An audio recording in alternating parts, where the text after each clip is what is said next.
April 21, 2026 Karnataka மாநிலம் பெங்களூரில் இருக்கிற அஞ்சனா நகர் அப்படிங்கிற பகுதியில் அன்றைக்கு மதியம் சுமார் 1:30 மணி இருக்கும். அப்போது அந்த பகுதியில் இருந்த ஒரு அடுக்குமாடி கட்டடத்தில் 2ஆம் மாடியில் இருந்த வீட்டில் இருந்து பயங்கரமாக குபு குபு குபுன்னு புகை வர ஆரம்பிக்குது. அதை பார்த்து அக்கம் பக்கத்து வீட்டுக்காரங்கெல்லாம் அலறி அடிச்சுக்கிட்டு ஓடி வராங்க. அவங்க மேலே போன ஒரு சில வினாடிகள்லையே உள்ளுக்குள்ள இருந்து 27 வயதான பிரேமா அப்படியே உடம்பெல்லாம் புகையடிச்சு இருமிக்கிட்டு மூச்சு திணறிக்கிட்டு வெளியில் ஓடி வராங்க. வெளியில் ஓடி வந்த பிரேமாவை பார்த்த எல்லாத்துக்கும் ஒரு ரிலீஃப். நல்ல வேலை அவள் தப்பிச்சிட்டா அப்படின்னு சொல்லி நினைக்கிறாங்க. வெளியில் பிரேமா ஓடி வரும்போதே பயங்கரமாக அலறிக்கிட்டு அழுதுகிட்டு ஓடி வராங்க. வெளியில் வந்த உடனே ஒரு செகண்ட் அப்படியே மயக்கம் போட்டு விழறாங்க பிரேமா. அதற்கு பிறகு ஒரு சில வினாடிகளில் கண் விழிச்ச பிரேமா, ஐயோ என்னோட நண்பன் உள்ளே இருக்கிறான், அவன் எரிஞ்சிட்டான் அப்படின்னு சொல்லி பயங்கரமாக அலற ஆரம்பிக்கிறாங்க பிரேமா. அதற்குள்ளாக அங்கே அக்கம் பக்கத்தில் குடியிருந்தவங்க எல்லாருமே தங்களால் இயன்றதை தண்ணியை கொண்டு வந்து வீட்டுக்குள்ளே ஊற்ற ஆரம்பிக்கிறாங்க. பக்கெட்டு குடம் அண்டானே தூக்கிட்டு வந்து தண்ணியை ஊற்றிட்டு இருக்கிறாங்க. இதற்கிடையே ஒரு சிலர் ஃபயர் சர்வீஸுக்கும் இன்ஃபார்ம் பண்ணுறாங்க. பிரேமா கிட்ட என்ன நடந்தது ஏதுன்னு கேட்டுட்டு இருந்தாங்களே, அவங்க கிட்ட பிரேமா என்ன சொல்கிறா, என்னுடைய நண்பன் உள்ளுக்குள்ளே எரிஞ்சு போயிட்டான், செத்து போயிட்டான் அப்படின்னு சொல்லி அவ சொல்லிட்டு கதற ஆரம்பிக்கிறா. இதற்குள்ளாக ஃபயர் சர்வீஸும் வந்து சேருது. அவங்க வீட்டு தீயை அணைக்க ஆரம்பிக்கிறாங்க. அதே சமயத்தில் போலீஸாரும் அங்கே வந்து சேர்றாங்க. போலீஸார் வந்த உடனே என்ன நடந்தது ஏது நடந்தது அப்படின்னு விசாரிக்கிறாங்க. அப்போது அங்கே குடியிருக்கிறவங்கலாம் இந்த மாதிரி பிரேமா தான் சார் அந்த வீட்டில் குடியிருக்கிற பொண்ணு, பிரேமா வந்து எப்படியோ அதிர்ஷ்டவசமாக தப்பிச்சு வெளியில் ஒடியாந்துட்டா அப்படின்னு சொல்லி சொல்கிறாங்க. ஆனால் அவளுடைய ஃப்ரெண்டு ஒருத்தர் உள்ளே மாட்டிக்கிட்டாருன்னு சொல்கிறா பிரேமா அப்படின்னு சொல்லி சொல்கிறாங்க. உடனடியாக போலீஸார் அந்த வீட்டில் ஒருத்தர் சிக்கி இருக்கிறாங்கங்கிற தகவலை ஃபயர் சர்வீஸுக்கு சொல்கிறாங்க. என்னம்மா நடந்தது ஏது நடந்ததுன்னு சொல்லுங்க அப்படின்னு சொல்லி கேட்குறாங்க. அப்பொழுது போலீஸாரிடம் கதறிக்கிட்டே பிரேமா நடந்ததை சொல்கிறாங்க.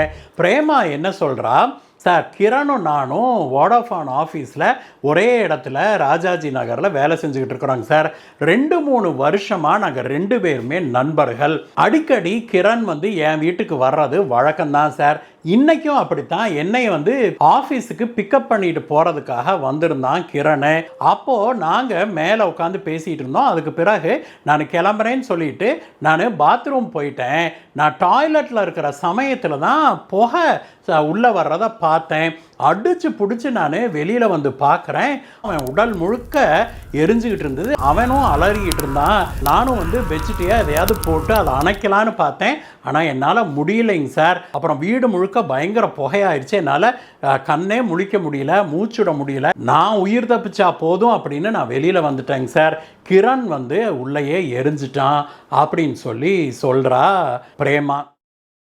நண்பர்களே, நம்ம சேனலுக்கு நீங்கள் ஏகோபித்த ஆதரவை கொடுத்துக்கிட்டு இருக்கிறீங்க. ஆனால் நிறைய நண்பர்கள் இன்னும் சப்ஸ்கிரைப் பண்ணாமல் பார்க்குறீங்க அப்படின்னு தெரிய வருது. நம்மளுடைய சேனலுக்கு உங்களுடைய ஆதரவை தொடர்ந்து தர்றதுக்கு கீழே இருக்கிற சப்ஸ்கிரைப் பட்டனை தட்டுங்க நண்பர்களே. அப்படியே பக்கத்தில் இருக்கிற பெல் ஐக்கனை தட்டிட்டு ஆளுங்கிற ஆப்ஷனை கிளிக் பண்ணுங்கள். நாம் போடுகிற வீடியோக்கள் எல்லாம் உங்களை வந்து சேரும்.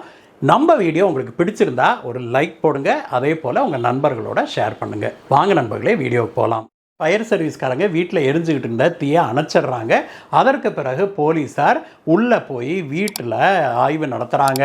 அவங்க வீட்டுக்குள்ளே போய் ஆய்வு நடத்திய போது ஹாலில் ஒருத்தர் முழுவதும் எரிந்த நிலையில் இறந்து கிடக்கிறது தெரியுது. அந்த அறையை முழுவதுமாக போலீஸார் நோட்டமிடுறாங்க. அதற்கு பிறகு போலீஸார் கிரணுடைய உடலை கைப்பற்றி போஸ்ட்மார்ட்டத்துக்கு அனுப்புகிறாங்க. பிரேமாவுடைய வீட்டுக்கு உள்ள கிட்டத்தட்ட முழுமையாகவே எரிஞ்சு போன நிலையில தான் இருந்தது. பிரேமா சொன்ன விஷயங்களை நோட் பண்ணிக்கிட்ட போலீஸ்காரங்க இருந்தாலும் அக்கம் பக்கத்தில் பிரேமாவுடைய பெற்றோர் சகோதரர்கள்னு எல்லாத்துக்கிட்டையும் விசாரணையை தொடங்குறாங்க. அப்படி அவங்க விசாரித்த போது அவங்க என்ன கேள்விப்படுறாங்க அப்படின்னாக்க, அக்கம் பக்கத்து வீட்டுக்காரங்கெல்லாம் சொல்கிறாங்க, இந்த மாதிரி பிரேமாவும் கிரணும் நண்பர்கள் மட்டும் இல்லைங்க சார், அவங்களுக்குள்ள ஒரு ரிலேஷன்ஷிப் இருந்தது. அவங்க கிட்டத்தட்ட 1 வருஷம் 2 வருஷமாவே காதலர்கள் தான் நாங்கள்லாம் நினச்சிக்கிட்டு இருக்கிறோம். அவ்வளவு அந்யோன்யமாக தான் 2 பேருமே இருந்தாங்க அப்படின்னு சொல்லி சொல்கிறாங்க அக்கம் பக்கத்து வீட்டுக்காரங்க. அதற்கு பிறகு பிரேமாவுடைய தம்பியை விசாரிக்கிறாங்க. பிரேமாவுடைய வீடு எரியுது அப்படின்னு கேள்விப்பட்ட உடனேயே பிரேமாவுடைய தம்பி திரும்பி வீட்டுக்கு ஓடி வந்திருக்கிறாரு. பிரேமாவுடைய தம்பி என்ன சொல்றாரு அப்படின்னா, சார் நான் காலையில் 11 மணி 12 மணி வரைக்கும் இங்கே தாங்க சார் இருந்தேன். அதுக்கப்புறம் கிளம்பி என்னுடைய அக்கா வீடு பக்கத்தில் இருக்குங்க சார், அங்கே போயிட்டு அவங்கள பார்த்துட்டு வரலான்னு சொல்லிட்டு அங்கே போய் அவங்க வீட்டில் தான் இருந்தேன்.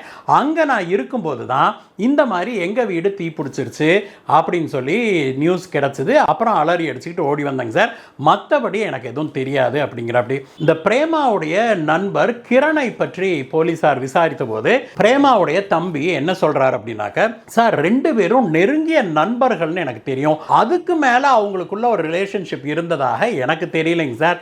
நெருங்கிய நண்பர்கள் அடிக்கடி கிரண் வந்து எங்கள் வீட்டுக்கு வர்றது வழக்கம், வருவா அப்படி பேசிகிட்டு இருப்பா, அப்படி பிரேமாவை ஆஃபீஸ்க்கு பிக்கப் பண்ணிட்டு போகிறதுக்கு வருவார், அதே மாதிரி திருப்பி கொண்டு வந்து விட்டுட்டு போவார்.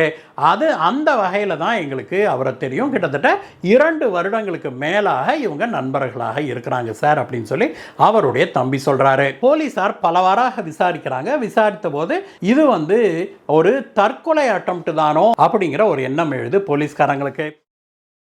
இருந்தாலும் பெங்களூரு போலீஸார் வந்து இந்த விஷயத்தில் எல்லா ஆங்கிளையும் நம்ம விசாரிச்சாதான் சரி வரும் அப்படின்னு சொல்லிட்டு ஒரு டீம் ஃபார்ம் பண்ணி அவங்க அக்கம் பக்கத்தில் இருந்த இந்த சிசிடிவி பதிவுகள் எல்லாம் ஆய்வு செய்யறதுக்காக அவங்க வந்து அந்த டீமை பண்ணிக்கிறாங்க.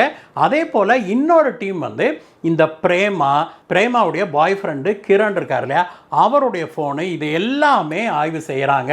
பிரேமாவுடைய ஃபோனை வாங்கி அதில் இருந்த மெசேஜஸ் எல்லாம் படிக்கிறாங்க. அதில் பிரேமா எங்கெல்லாம் போனாங்க வந்தாங்க அப்படிங்கிறதையெல்லாம் ட்ராக் பண்ணுறாங்க. இந்த சிசிடிவி பதிவுகளை ஆய்வு செய்த போலீஸார் தான் முதல்ல இன்ஸ்பெக்டர்கிட்ட வர்றாங்க. அவங்க வந்து காட்டுகிற ஒரு பதிவில் கிரண் வந்து வீட்டுக்கு வரும்போது அவன் வந்து கேனோ வேற எதுவுமோ தூக்கிட்டே வரலைங்க சார். அப்படி இருக்கும்போது கிரண் வந்து தற்கொலை பண்ணுகிற எண்ணத்தில் பெட்ரோலையோ எதையோ எடுத்துகிட்டு வந்திருப்பான் அப்படிங்கிறது நம்பும்படியாக இல்லை அப்படிங்கிறாங்க. இது தற்கொலையாக இருக்காதோ அப்படின்னு முதல் சந்தேகம் அங்கே தான் எழுது போலீஸ்காரங்களுக்கு. அடுத்ததாக போலீஸார் பிரேமாவுடைய ஃபோனை வாங்கி பார்த்தா அவங்களுக்கே பயங்கரமான அதிர்ச்சி. என்ன அப்படின்னா, அவளுடைய ஃபோனில் இந்த கிரண் தீ பிடிச்சி எரிஞ்சுக்கிட்டு இருந்தான் இல்லையா வீட்டில், அதை வந்து வீடியோ எடுத்து வச்சுருந்தா பிரேமா அப்படிங்கிறது தெரிய வருது. கிரண் எரிஞ்சு கொண்டிருக்கும் போது இவ கூலாக நின்று அதை ஃபோனில் வீடியோ எடுத்தா அப்படின்னு தெரிஞ்ச உடனேயே போலீஸாருக்கு தெளிவாயிருச்சு, பிரேமா தான் கொலை பண்ணியிருக்கிறா அப்படின்னு. இந்த பிரேமாவுடைய ஃபோனை வச்சு அவள் எங்கே போனா வந்தான்லாம் ட்ராக் பண்ணாங்களே, அப்படி அவங்க ட்ராக் பண்ணும்போது அவளுடைய மூமெண்ட்ஸை ட்ராக் பண்ணதில் அது முந்தைய நாள் ஒரு பெட்ரோல் பங்க்குக்கு போயிருக்கிறது தெரியுது. அதற்கு பிறகு தான் போலீஸார் அந்த பெட்ரோல் பங்க்கில் போய் பிரேமாவுடைய ஃபோட்டோவை காமிச்சு விசாரிக்கிறாங்க. அப்படி அவங்க விசாரித்த போது பிரேமா தான் அந்த பங்க்கில் பெட்ரோல் வாங்கிட்டு போனாங்க அப்படிங்கிற விஷயம் வெளிவருது. அது மட்டும் இல்லை, போலீஸாருடைய இன்னொரு டீமு இப்போ இந்த வீட்டில் வந்து பெட்ரோலோ டீசலோ ஊற்றி எரிஞ்ச சம்பவம் நடந்ததுன்னா அதை எங்கே வாங்கினாங்க யார் வாங்கினாங்கன்னு கண்டுபிடிக்கிறதுக்காக போலீஸாருடைய ஒரு டீம் அங்கே அக்கம் பக்கத்துலேருந்து ஆரம்பித்து ஒவ்வொரு கடையாக விசாரிச்சுக்கிட்டே வராங்க. சீமெண்ணெய் விற்கிற கடைகள் போன்றவற்றையெல்லாம் விசாரிக்கிறாங்க. அப்படி அந்த டீம் விசாரித்த போது ஒரு கடையில் ஒரு தகவல் கொடுக்குறாங்க. அது என்னன்னா, சம்பவம் நடக்கிறதுக்கு முதல் நாள் பிரேமா ஒரு கடையில் போய் ஒரு கேன்ல சீமெண்ணை வாங்கிட்டு வந்திருக்கிறா அப்படிங்கிற விஷயம் தெரியுது. பிரேமா தான் வந்து பெட்ரோலை வாங்கியிருக்கிறா, சீமெண்ணை வாங்கியிருக்கிறா அப்படிங்கிறது தெளிவாகுது.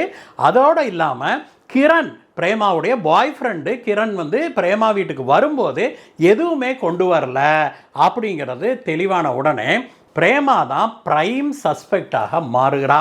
போலீஸார் உடனடியாக பிரேமாவை அழைச்சிக்கிட்டு ஸ்டேஷனுக்கு போகிறாங்க. அங்கே வச்சு போலீஸார் விசாரிக்க ஆரம்பிக்கிறாங்க. போலீஸார் மீண்டும் மீண்டும் விசாரித்தாலுமே கூட பிரேமா வந்து தான் சொன்ன கதையை தான் சொல்கிறா. அதற்கு பிறகு தான் போலீஸார் ஒரு முடிவுக்கு வர்றாங்க. சரி, இது இப்படியே விட்டால் சரிப்பட்டு வராது அப்படின்னு சொல்லிட்டு பிரேமாவுக்கு தங்களுடைய பாணியில் கிட்டுக்கு பிடி விசாரணையை போட தொடங்குறாங்க போலீஸ்காரங்க. போலீஸாருடைய அந்த கிட்டுக்கு பிடி விசாரணையுடைய தீவிரத்தை தாங்க முடியாத பிரேமா ஒரு சில நிமிடங்கள்லையே உடைஞ்சு போறா. சார், கிரணை நான் தான் சார் கொன்னேன், நான் நடந்ததெல்லாம் சொல்லிடுறேன் சார் அப்படின்னு சொல்லி சொல்றா. பிரேமா என்ன சொல்றா அப்படின்னா, சார் 2 வருஷமா நானும் கிரணும் ரொம்ப அந்யோன்யமாக பழகி வந்தோம். முதல்ல கூட ஒர்க் பண்ற நண்பர்களாக தான் பழகணும். அதற்கு பிறகு நாங்க காதலிக்க ஆரம்பிச்சோம். அதற்கு பிறகு 1 வருஷத்துக்கு முன்னாடியே அது அடுத்த லெவலுக்கு போய் ரொம்பவுமே நெருக்கமான உறவுல ஈடுபட ஆரம்பிச்சோம். எங்க வீட்டில் யாரும் இல்லாத போது கிரண் எங்கள் வீட்டுக்கு வருவான். அந்த சமயத்தில் நாங்கள் உல்லாசமாக இருப்போம் சார் அப்படின்னு சொல்லி இவ பிரேமா சொல்கிறா. எல்லாம் நல்லா தான் சார் போயிட்டு இருந்தது. ஆனால் ஒரு 2-3 மாதத்துக்கு முன்னாடி நான் கிரணை நாம் கல்யாணம் பண்ணிக்கலாம் அப்படின்னு சொல்லி கேட்க ஆரம்பித்தேன். ஆரம்பத்தில் அதை தட்டி கழிச்சுட்டே வந்தான் கிரண். அதற்கு பிறகு அவன் என்ன சொன்னான்னா, கொஞ்ச நாள் பொறு, நம்ம கல்யாணம் பண்ணிக்கலாம், நான் என்ன வேண்டாம் நான் சொல்கிறேன், கொஞ்சம் நாம் செட்டில் ஆகிக்கலாம், அப்போ தான் நம்ம கல்யாணம் பண்ண பிறகும் நம்ம வசதியாக வாழ முடியும் அப்படின்லாம் சொன்னாங்க சார். ஆரம்பத்தில் நானும் அதை சரின்னு கேட்டுக்கிட்டேன். ஆனால் ஒரு 2-3 மாதத்துக்கு முன்னாடி இருந்து கிரணுடைய போக்கில் மெல்ல மெல்ல ஒரு மாற்றத்தை பார்க்க ஆரம்பித்தேன் சார். அவன் கொஞ்சம் கொஞ்சமாக எங்கிட்டிருந்து டிஸ்டன்ஸ் பண்ண ஆரம்பிச்சுக்கிட்டான். இவன் எங்கிட்டிருந்து விலகி விலகி போகிறது எனக்கு ரொம்பவுமே வருத்தமாக இருந்தது. எவ்வளவோ இழுத்து பிடிச்சும் கூட இவன் ஒரு பிடிப்பில்லாமல் கொஞ்சம் விலகி போயிட்டே இருந்தான். இவன் என்னையை இக்னோர் பண்ணிட்டு இவனோட பழைய காதலி கூட ஊர் சுத்த ஆரம்பித்த பிறகு தான் இவன் கழட்டி விட முயற்சிக்கிறான் அப்படிங்கிறத நான் புரிஞ்சுக்கிட்டேன் சார். அதற்கு பிறகு இவனை இழுத்து பிடிக்கிறதுக்கு நான் எவ்வளவோ முயற்சி செய்தேன் சார். ஆனால் ஒன்றும் வேலைக்கு ஆகலை. இவன் நம்மளை விட்டு போயிடுவான் அப்படிங்கிறது தெளிவாக தெரிஞ்சுது.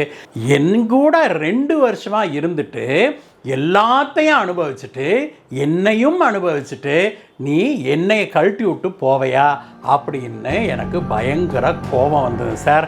நான் ஒரு முறைக்கு பல முறை அவன்கிட்ட இப்படி நேரடியாகவே கேட்டதுக்கு அவன் அதெல்லாம் அப்படித்தான் லைஃப் அப்படின்னு சொல்லி அவன் என்கிட்ட சண்டை போட ஆரம்பித்தான். அதுக்கப்புறம் தான் ஒரு முடிவுக்கு வந்தேன் சார். இப்படிப்பட்டவனை சும்மா விட்டு வைக்கக்கூடாது அப்படின்னு சொல்லி முடிவு செஞ்ச பிறகு தான் நான் நேற்று போய் கொஞ்சம் சீமனை வாங்கியாந்தேன். வாங்கிட்டு வந்த பிறகு தான் இது 10 என்ன பண்ணுறது, இவன் பொழைச்சிக்கிட்டான்னா என்ன பண்ணுறது அப்படிங்கிற யோசனை வந்தது. அதுக்கப்புறம் தான் வண்டி எடுத்துக்கிட்டு போய் பக்கத்தில் இருக்கிற பெட்ரோல் பங்க்கில் 5 லிட்டர் பெட்ரோல் வாங்கிட்டு வந்தேன்.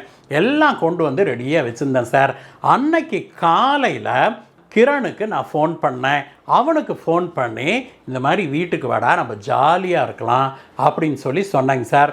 அவனும் வழக்கம் போல் நம்ம உல்லாசமாக இருக்கலாம் அப்படின்னு அவன் கிளம்பி வந்தான்.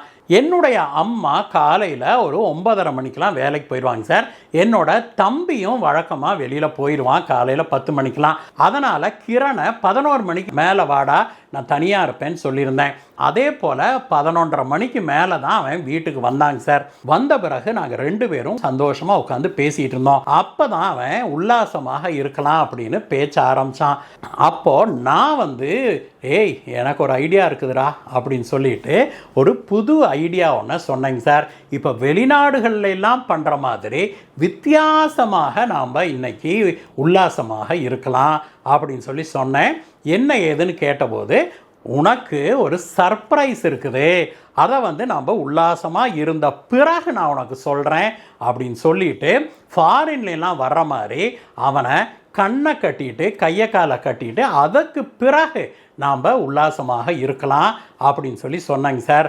இந்த ஆங்கிலத்துலலாம் பிடிஎஸ்எம்னு சொல்கிறாங்க இல்லையா, அந்த மாதிரி இருக்கலாம் அப்படின்னு சொன்ன உடனே அவன் குதி போட்டுக்கிட்டு அவன் சரிண்ணா வீட்டில் ஹால்லையே நாம் இந்த வேலையை செய்யலாம் அப்படின்னு சொல்லிட்டு முதல்ல அவனை எல்லா ஆடையையும் களைய சொன்னேன். அதற்கு பிறகு நானும் என்னுடைய ஆடைகளை எல்லாத்தையும் களைஞ்சிட்டேன்.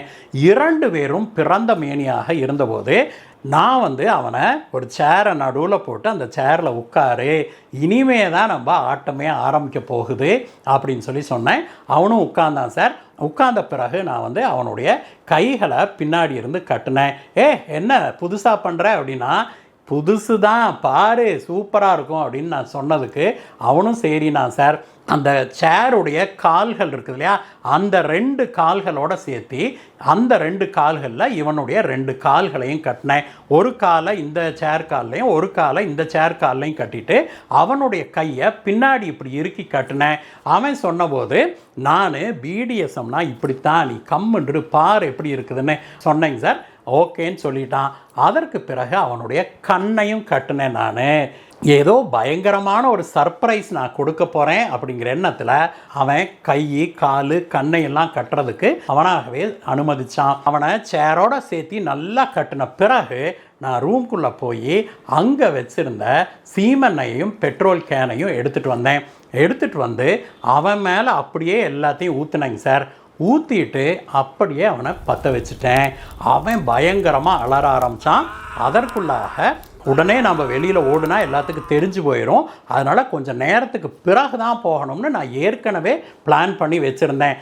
அதனால் அவன் அந்த பக்கம் ஹாலில் நடுவில் எரிஞ்சுக்கிட்டு இருக்க நான் இந்த பக்கம் என்னுடைய ஆடைகளையெல்லாம் நான் களைஞ்சிருந்தேன் இல்லையா, அந்த ட்ரெஸ்ஸையெல்லாம் எடுத்து மாட்டிக்கிட்டு அதற்கு பிறகு நான் என்னுடைய ஃபோனை எடுத்து அவன் எரிஞ்சுக்கிட்டு இருக்கிறத வீடியோ எடுத்தேன் சார் அப்படின்னு சொல்லி சொல்கிறா பிரேமா. அவன் எரிஞ்சதை கூலாக நின்று பார்த்ததோடு இல்லாமல் அதை வீடியோ வேற எடுத்திருக்கிறா இவ அப்படிங்கிறது தெரிஞ்சு போலீஸார் அரண்டு போகிறாங்க.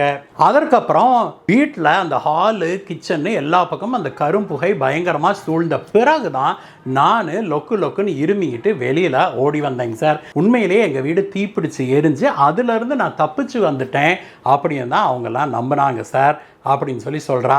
உண்மைகளை எல்லாம் இவ சொன்ன பிறகு போலீஸார் இவளை பிடிச்சு இப்பொழுது உள்ளே தள்ளி இருக்கிறாங்க நண்பர்களே. இவளுக்கு வேற யாராவது உதவி செய்தாங்களா அப்படின்னு போலீஸார் விசாரிச்சு வராங்க. இந்த வழக்கு பற்றி ஏதேனும் அப்டேட் வந்தால் நாங்கள் உங்களுக்கு கம்யூனிட்டி டேப்பில் சொல்கிறோம். இந்த வீடியோவை பற்றிய உங்களுடைய கருத்துக்களை சொல்லுங்கள் நண்பர்களே. மீண்டும் உங்களை வேற வீடியோ சந்திக்கிறேன் கைஸ். Bye bye.